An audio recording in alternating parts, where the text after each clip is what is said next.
سوره ضحی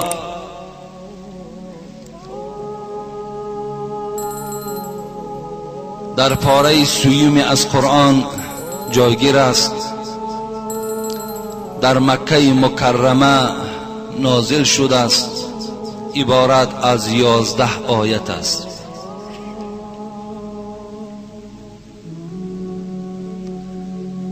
سبب‌های نزول این سوره چیست؟ با چی سبب این سوره مبارکه به پیغمبر خدا نازل شد؟ و چی سبب؟ قرطبی در تفسیرش میگوید یک جمعیت یهود، دانشمندهای یهودی ها پیش محمد صلی الله علیه و سلم آمدند و از پیغمبر خدا 3 سوال کردند. گفتند جان چیست؟ دوم، داستان ذوالقرنین را برای ما بیان کن. سوم، داستان اصحاب کهف را برای ما حکایت کن. این داستانهایی هستند که پیش از تولد حبیب خدا رخ دادگی هستند. برای سنجش رسول اکرم صلی الله علیه و سلم آمدند. اگر این پیغمبر باشد، خداوند برای این قصه ها را بیان میکند، زیرا که در کتابهای پیشین داستان ذوالقرنین و داستان اصحاب کهف وجود داشت. خواستند از رسول اکرم این داستان را گوش اندازند. وقتی از حبیب خدا این سوال را کردند، پیغمبر خدا گفت فردا من برای شما این سوالها را جواب میگردانم. لیکن انشاءالله نگفت، گفت فردا من برای شما این داستان ذوالقرنین و این اصحاب کهف را بیان میکنم. لیکن حبیب خدا فراموش کردن که این جمله انشاءالله را استفاده برند. وقتی این کلمه انشاءالله را حبیب خدا صاحب تفسیر قرطبی میگوید نگفتن، جبرائیل به فرمان پروردگار خانه رسول اکرم دیگر نآمد. هر خبری که می آمد داستان ذوالقرنین را حبیب خدا چی میدانی؟ زمانی که خدا اگر به جبرائیل خبر نمیداد و جبرائیل به رسول اکرم، زیرا این واقعه ها زمانی بود که حبیب خدا تولد نشده بود.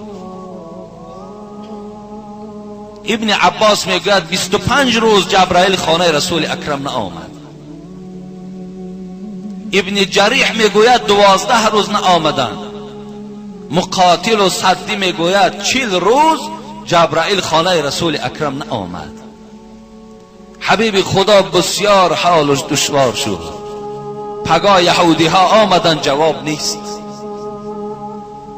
جبرائیل خبر نمیگیرد. روز به روز حال حبیب خدا وزبین می شود، بیمار می شود، بستری شده. به خاطر چی؟ به خاطر که رسول اکرم کلمه انشاءالله را استفاده نبود. در داستان اصحاب کهف آیت 24 در خدا میگوید ولا تقولن لشیء انی فاعل ذلك غدا الا ان یشاء الله. ای محمد صلی الله علیه و سلم، هیچگاه نگوی که من میکنم فردا تا زمانی که نگویی که اگر خدا خواهد. نگوی. هر چیزی که میگویی در برابر او بگو انشاءالله، اگر خدا خواهد. اگر کلمه انشاءالله را استفاده نبردی، ما برای تو هیچ داستان خبر نمیدهیم. در اصل تاجگاه ما و شما در جای کلمه انشاءالله انشاءالله را استفاده میبریم، انشاءالله میگیم انشاءالله. لیکن این غلط است. شما همیشه در جای انشاءالله انشاءالله را استفاده برید. معنای انشاءالله چیست؟ انشاءالله، اگر خواهد خدا. اگر خواهد خدا. هر کاری را که میکنین اگر خواهد خدا. حضرت سلیمان فرزند داوود بود. این حدیث هم در بخاری روایت می شود. آمد در بین قومش، پیغمبر بود حضرت سلیمان هم. گفت امشب با 70 زن خود خانه‌داری میکنم. حضرت سلیمان 70 زن داشتند. اون زمانا این 4 زنی که در دوره های حبیب خدا نص قرآنی اینا وجود نداشت. چندی که میگرفتن، حتی پدرش داوود هم روایت میکند که 100 زن داشت. مقصد عدد زن گویم که چی نبود، هیچ رعایت نمیشد. دوره های حبیب خدا بود که این آیت فانکحوا ما طاب لکم من النساء مثنی و ثلاث و رباع نازل شد. یعنی بس این مردها نکاح کنین، 2 زن، 3 زن، 4 زن. مقصد کدام زنها؟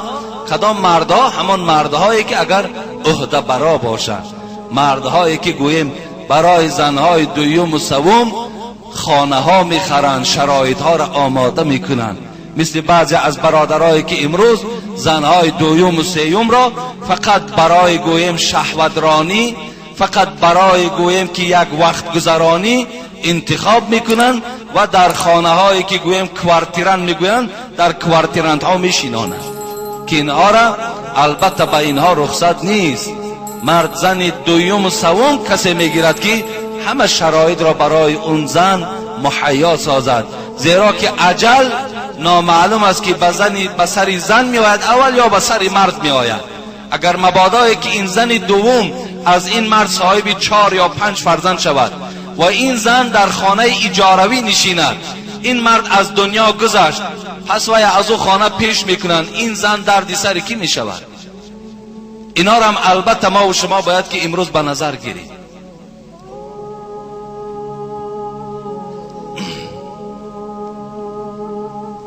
حضرت سلیمان در بین قومش گفت امشب گو من با 70 زن خود یک جایه میشوم. اینم داستان است، این حقیقت دارد، این افسانه نیست. آن چیزی که من برای شما میگویم همه با سندهای صحیح است. با 70 زن خود گفت یک جایه میشوم و از این 70 زن گفت 70 بچه به دنیا میآید. همه اینها را گفت همچو یک لشکر برای خود آماده میکنم، علیه دشمنان خدا گفت جنگ اعلان میکنم. لیکن انشاءالله نگفت. قومش گفت ای سلیمان انشاءالله بگو اگر خدا خواهد. نگفت. حبیب خدا گفت حضرت سلیمان با زنهای خود شب خانه‌داری کرد، با 70 زن خود. لیکن از همین 70 زنی که به انشاءالله رسید، فقط خداوند یک فرزند نارسی، یک گوشپاره از یک زن داد و خلاص، دیگر چیزی ندادش. به خاطر چی؟ به خاطر که کلمه انشاءالله را حضرت سلیمان استفاده نبرد. به این خاطر اگر هر چیزی که شما، هر خانه‌ای که میسازین، یک برادر از تو میپرسد چی اراده داری؟ انشاءالله اراده دارم که همین سال آینده یک خانه سازم. در برابر این باید که چی گویی؟ انشاءالله. انشاءالله سال آینده خانه میسازم. انشاءالله سال آینده سفر دارم. انشاءالله سال آینده ماشین میخرم. اگر شما گوش انداخته باشین، در سخنرانی رئیس جمهور گوش کردین کلمه انشاءالله استفاده میشود. چندین بار ما با گوش خود گوش انداختیم، رئیس جمهور گویم 2 کرت حاجی است. الحمدلله این خوب است، برای ما خیلی یک سربلندی است. ما همیشه در حق ایشان دعاگو هستیم که خداوند باز هم محبت او را به اسلام و به اهل این مسلمین زیاده بگرداند و همیشه خدمت‌هایی که دارد باز هم این خدمت‌هاش زیادتر بگرداند. در کلمه، در جمله رانی‌هاش کلمه انشاءالله را، جمله انشاءالله را استفاده میبرد. انشاءالله، انشاءالله. و زیرا میداند که انشاءالله وقتی که گفت هر یک چیزی که میخواهد او البته میشود، برپا میشود.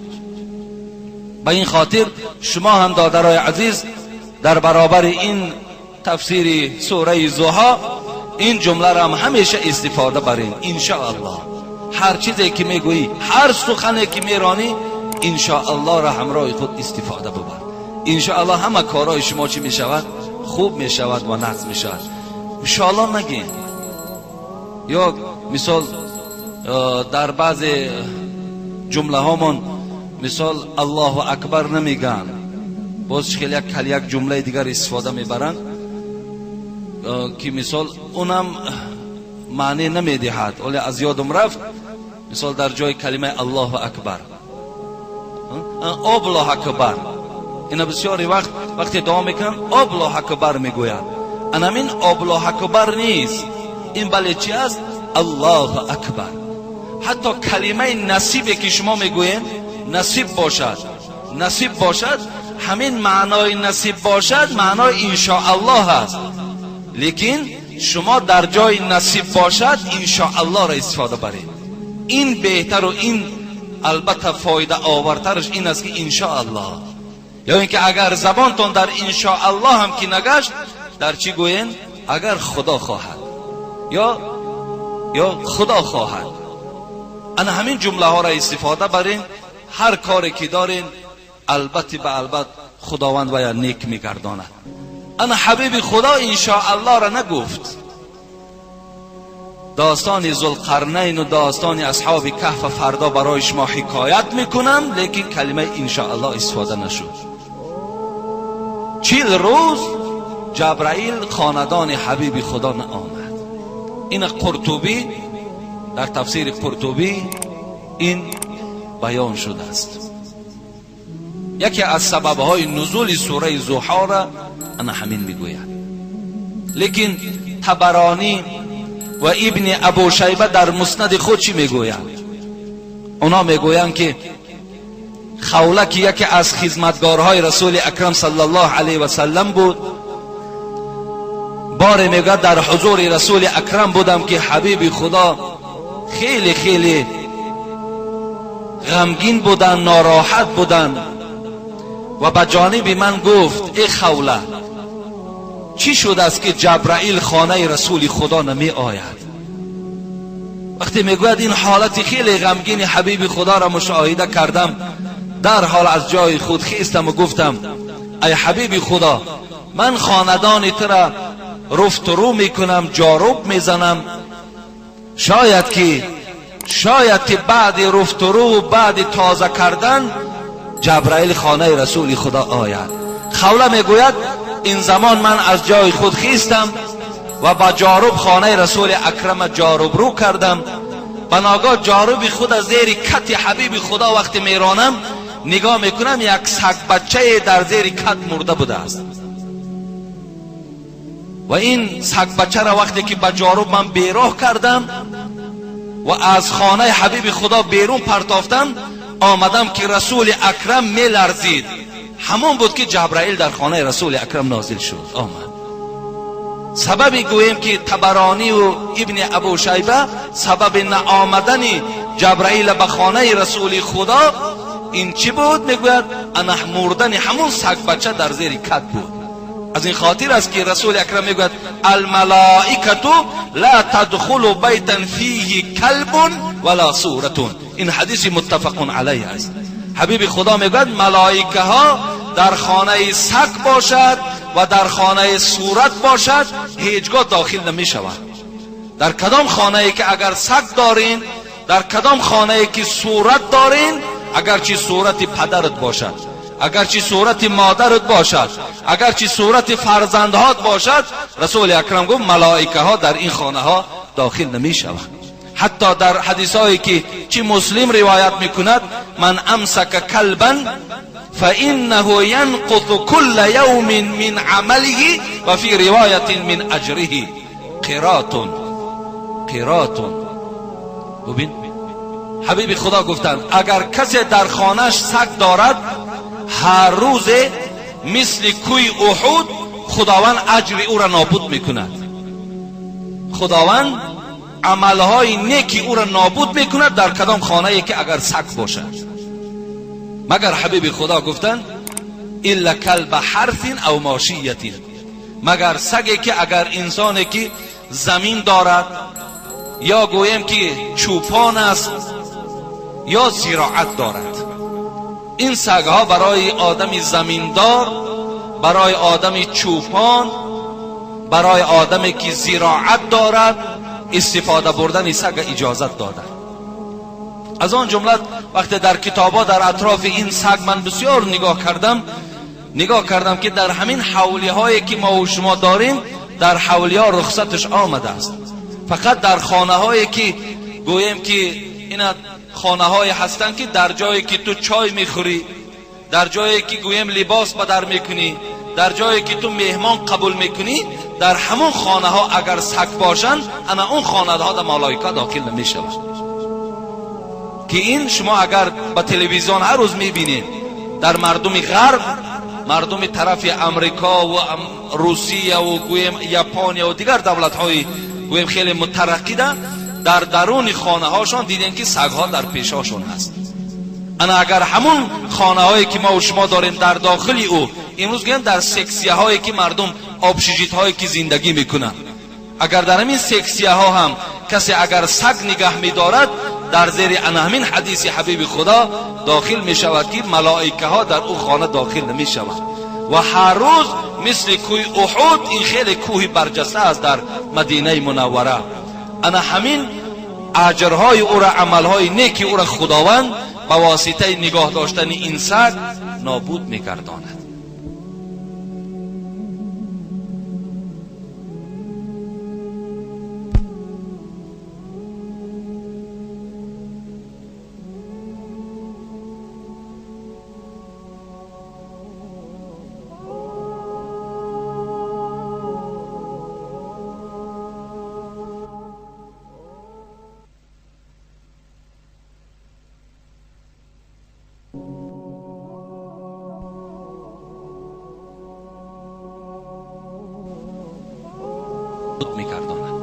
به این خاطر اگر در کدام خانه هایی که اگر وجود داشته باشند نابود کنین. نابود کردن به معنای که از خانه ها پیشان کنین، در خانه هاتان اونها را نگه ندارین.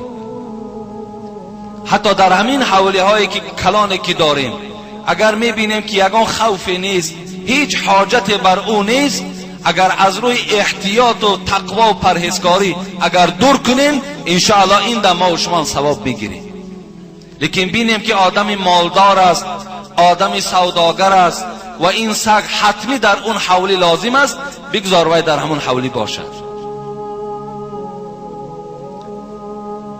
در حدیثی که در صحیح مسلم اگذارد طهور اناء احدکم اذا ولغ فیه الکلب ان یغسله 7 مرات اولاهن بالتراب. حبیب خدا گفتن ببین سگ برای چی؟ حبیب خدا میگوید که در خانه ها نگه ندارین. برای چی؟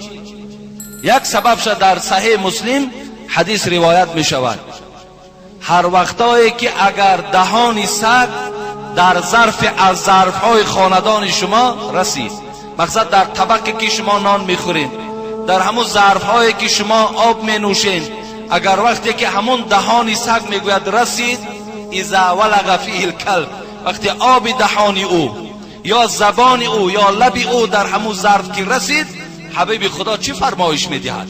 میگوید که ان یغسله 7 مرات، شما 7 بار همون طبق یا همون ظرف شوین، با آب شوین، اولاهن بالتراب، اولش به خاک باشد، اول به خاک شوین یک بار و 7 بار دیگر به آب شوین.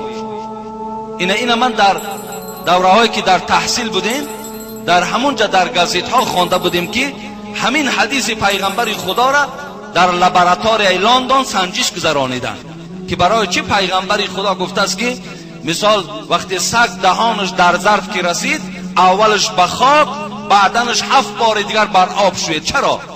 وقتی که گویم که سنجش گذرانیدن همین آب دهان سگ یا لب سگ وقتی که در ظرف می رسیده است، همون زمان در حالت غضب سگ نه، در حالت آرامی سگ در همون ظرف یک میکروب می پرتافته است که به نام حلقه بوده است. همین میکروب حلقه را در 1000 گراد سلسیوس خنکی گویم گذاشتن نمورد. این در گازیت ها چاپ می شد در 1000 گرادوس گرمی گذاشتنش این میکروب نمورد. وقتی میگوید یک مشت خاک در بالاش میپرتوین همون زمان میکروب نابود میشود. ببینید این هم یکی از معجزات هایی که گویم که خداوند بر رسول اکرم نصیب کرده بود. اما همین بود که اون زمان ها این لابراتوری هایی که امروز میسنجند این لابراتوری ها وجود نداشت. از این خاطر امروز زنهای بی تمیز زیاد شده است.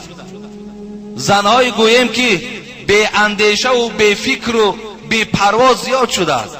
در اما اکثر خانه هایی که سگ ها وجود دارند، همون سگ ها حتمی گویم که در طبق و در ظرف های اونها لب و دهان اونها میرسد. به این خاطر همون خاندان همش به بیماری البته به البته روبرو میگرداند. از این خاطر یک سببش هم طبرانی و ابن ابو شیبه در مسند چون روایت کردند که سبب نزول این سوره ضحی و دیر آمدن جبرائیل به خانه حبیب خدا این بود که چی بود؟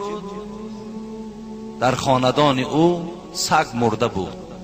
در یک حدیث دیگر هم خواندم که حدیث متفق علیه است که وعد رسول الله صلی الله علیه و سلم جبریل ان یأتیه فراث علیها حتى اشتد على رسول الله صلی الله علیه و سلم فخرج فلقيه جبرائيل فشك إليه فقال إنا لا ندخل بيتا فيه سورة ولا كلب. حدیث متفق علیه است. میگوید بار جبرائیل به حبیب خدا وعده داد که من فردا به خانه تو می آیم، لیکن میگوید فردا نآمد. رسول اکرم بسیار میگوید غمگین شدند، حتی اشتد علیه، بسیار حالش وزنی شد. چرا جبرائیل در وعده داده خود وفا نکرد؟ وقتی حبیب خدا میگوید بیرون برآمدم، نگاه میکنم که یک تیاق گویم یا یک چوبی درازه در حولی من گذاشته شده است و بالای این تیاق این چوب جبرائیل قرار دارد. من گفتم ای جبرائیل چرا به ساعتی گفتگی نآمدگی؟ گفت که در زیر کت تو سگ بچه خواب است و از زیر کت دور کن. هیچ وقت خداوند و ملائکه های او و رسولان او در وعده خلاف نمی کنند، لیکن خانه ای که سگ دارد و صورت دارد ملائکه ها داخل نمی شوند. این حدیث هم بیانگر این است که در خاندانی که آن خانه هایی که من بیان کردم اگر سگ ها وجود داشته باشد ملائکه ها در اون خانه ها وارد نمی شوند. لیکن امروز من با طریق گویم با یک باور که زبان دراز میگویم که در 90% خانه ما و شما صورت ها وجود دارد، صورت وجود دارد. شما می توانید برادرای عزیز و گرامی صورت منظره ها را گذارین. این صورت هایی که در اطراف مسجد های ما و شما هستند، از این صورت ها استفاده برید. صورت های گویم که همین زیبا گل و صورت های طعام ها و هر گونه منظره های زیبا را استفاده برید. لیکن صورت هایی که از ما و شما باشد، از فرزند ها ما باشد، در همون خانه حتی نماز خواندن ثواب ندارد. در هر خانه حتی که صورت باشد اون خانه در نماز عبادت و در نزد خدا اجر و ثواب ندارد. و این خاطر میتونین که شما اون صورت ها را از خاندانتون جمع کنین. میلش در دوره بود که شما نفهمیدین این صورت ها را گرفتین، به سوی خدا ما و شما توبه میکنیم که این از روی نافهمی از ما سر زد، خداوند از گناه ما و شما میگذرد. لیکن اونها را آویزان کرده و در پیش چشمان این درست نیست. حالی بعضی ها را میره میگوی برادر عزیز این صورت در خانه ناد میگه خانه این صورت پدر مای. وقتی تفتیش میکنی این پدر رحمتی پدر مسخره کن محبت دیگه، وقتی تفتیش میکنی همین پدر همین فرزند راضی نبود باور کن. بعد مردن بعد پورتریتش میکند و بعد مردن بعد قالین داد گویم که فرمایش میتاد و بعد کشال میکنند. اگر همو قسومی که تو در همو قالین صرف کردی همو بیچاره را میدادی با خیلی خیلی خیلی خوب میشد. او بیچاره گرسنه و تشنه و ناراضی از تو گذشته است و بعد تو شترکشی و بعد گاوکشی و بعد قالین در صورت زدن او، اینا هیچ منفعت و فایده ندارد. اینا هیچ معنایی را ندارد که تو قرض فرزندی تا ادا کردی. تو در دنیا دعای پدر و مادر را بگیر، شکمی او را سیر کن، لباسی او را بهترین پوشان، در بهترین جای گویم که خانه او را بخوابان، انشاءالله این برای تو ثواب و این برای تو خوشبختی میاره. خب این سبب دومی گویم که نازل شدن سوره ضحی را هم همچنان بیان کردن. سبب سومش در بخاری و مسلم چی میگوید؟ میگوید وقتی حبیب خدا شبها به نماز تهجد نمیخیست، حالش بسیار وضبین شد، بسیار بیمار شد. زن ابو لهب ام جمیله به نزد محمد آمد صلی الله علیه و سلم. بسیار دشمن قتال بود، بسیار دشمن سرسخت بود، آنچنان دشمنی بود که این ام جمیله فقط کنیتش بود زن ابو لهب. ابو لهب میدونین همت که عمکش بود، عمک پیغمبر خدا بود. این ام جمیله ینگه پیغمبر خدا بود، هم ینگه و هم عمکی دشمن سرسخت رسول اکرم بودند. بی نهایت رسول اکرم آزار میدادند، بسیار آزار میدادند. حتی که یکی از صحابه های پیغمبر خدا روایت میکند که من در بازار ذوالمجاز بودم، نگاه کردم یک جوانی خیلی زیبا را دیدم که به طرف مردم سوداگر میگفت بگوید لا اله الا الله نجات میابید. لیکن از پس اون نگاه کردم یک مرد بسیار سرخرو بود، بسیار آتشین بود، سنگها قطع از پشت این جوان میزد. حتی کفهای پای این جوان نگاه کردم خونشار بود. این دوست خدا میگوید پرسیدم این جوان کیست و این مردی که او را لط و قین میکند این کیست؟ گفت این جوانی که مردم با کلمه لا اله الا الله دعوت دارد این محمد فرزند عبدالله است. لیکن این مردی که او را با سنگها میزند این عمک او ابو لهب است. این حتی که در گویم که با سنگها و با دیگر نمود اشیاهای دنیا رسول اکرم آزار میداد. پیوسته زن او ام جمیله هم رسول اکرم آزارها میدادن. این لعنتی گویم نامش عوراء بود. عوراء این گویم که دختر ابو سفیان بود، زن این ابو لهب. وقتی که همین سوره مسد گویم یا تبت میگویم وقتی نازل شد، این ام جمیله یک سنگ در دست گرفت و به خانه کعبه آمد که رسول اکرم همراه ابوبکر صدیق در نزد همون خانه کعبه نشسته بود. خداوند این ام جمیله را کور گردانید و ابوبکر میدید و رسول اکرم نمیدید و نزد او آمد گفت دوستت کجاست؟ گفت میگوید یک سوره برای من نازل شده است، گویا که من فردا عذاب میکشیده باشم. کجاست؟ اگر همون دوستی تو را من بیابم با این سنگ دندان او را میشکنم. این گونه گویم تحقیرها همین ام جمیله نسبت رسول اکرم صلی الله علیه و سلم میکرد. هر دوشان بسیار شرمندوار از دنیا گذشتند، بسیار در یک حالت وزدین از دنیا گذشتند. حتی ابو لهب حکایه میکنند که به کسل سرطان گرفتار شد، کسل آبله میگویند که نزدیک شدگی به او البته به همین بیماری مبتلا میشد. از این خاطر 3 روز در خانه ماند، کسی میگوید به سوی جسد او نزدیک نمیشد. وقتی بوی گرفت مردم در دستها تیاقهای دراز گرفتن و با پیش تیاق در یک غار برده و یا میگه پرتافتن. یعنی امان ابو لهبی که گویم صاحب مال و ملک بود، خداوند او را به سبب رسول اکرم خار گردانید و ذلیلش گردانید. همین ام جمیله میگوید آمد نزد رسول اکرم 2 شب حبیب خدا برای نماز تهجد نخیستند، 2 شب. و این ام جمیله از روی تحقیر، از روی بدبینی آمد گفت ای محمد، همون شیطانی که داشتی مقصدش جبرائیل بود، همون شیطانی که داشتی چند شب است که تو را خبر نمیگیره. رسول اکرم بسیار غمگین شدن. همین حالت بود بگه که خداوند برای خرسند کردن حبیبش جبرائیل پایان کرد. بعدی گویم یا 40 روز بود یا 25 روز بود، روایت ها هر ذیل هست. این گونه گویم سبب های نزول این سوره والضحی را میگویم. ان شاء الله من جمعه آینده در اطراف خود نماز تهجد که ببین ما وقتی نماز تهجد نام گرفتیم بر رسول اکرم فرض بود، لیکن با امتان او گویم پیروان مذهب امام ابو حنیفه دم حتی این خواندن نماز تهجد این نافله ده می رود، لیکن بسیار ثواب دارد. برادرای خیلی عزیز و گرامی، بسیار یک ثواب خیلی کلان در نماز تهجد وجود دارد. نماز تهجد این نماز شب است.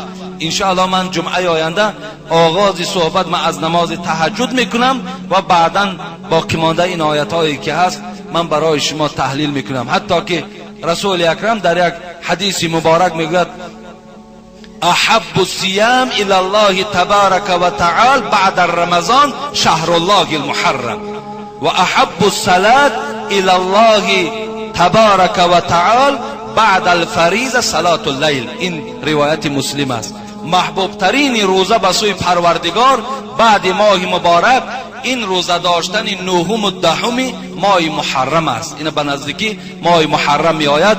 دهم همین ماه محرم روزی هست که حضرت موسی از لشکر فرعون نجات یافت و خداوند فرعون در همین دهم ماه محرم غرق کردگی هست. و این خاطر رسول اکرم این روزه میگیرید و گفت اگر سال آینده زنده مانم نهم این ماه محرمم روزه میگیرم.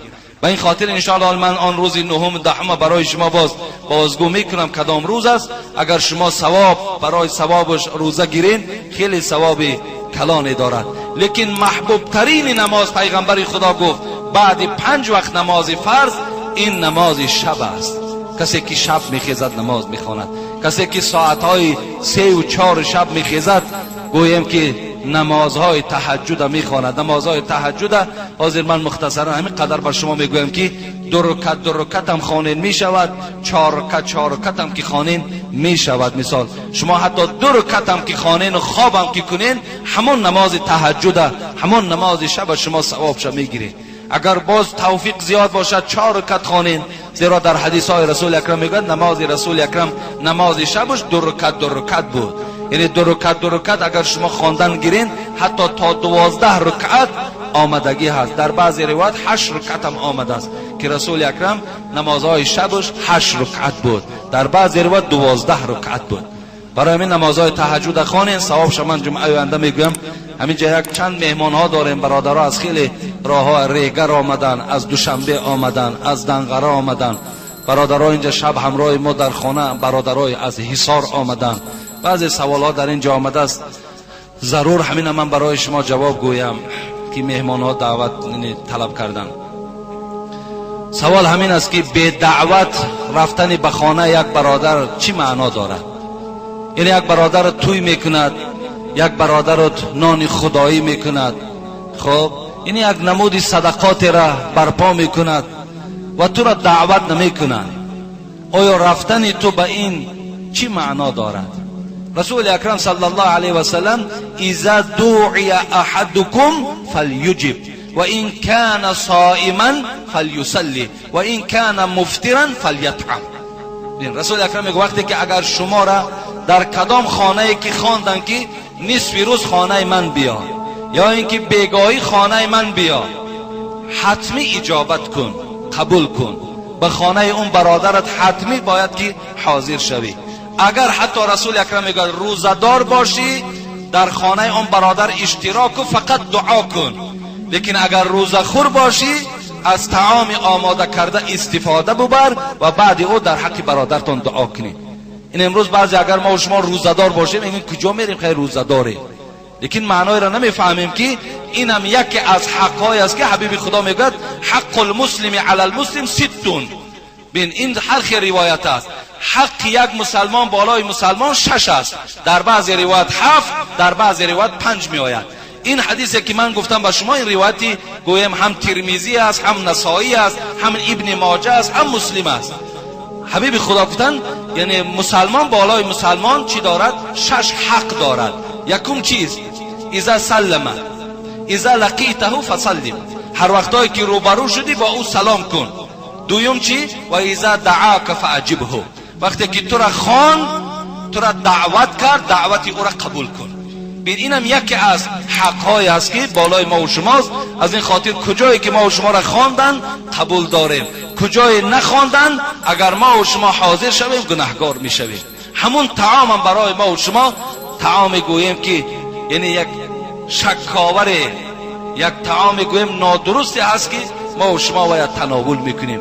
ببینین خدا رحمت کند صاحب 4 کتاب میگوید اول آن باشد که مانندی مگس هم میدونیم پشه بسیار خیره است، به خاطر میگم بسیار پشه خیره است. اول آن باشد که مانندی مگس مردی ناخوانده شود مهمان کس.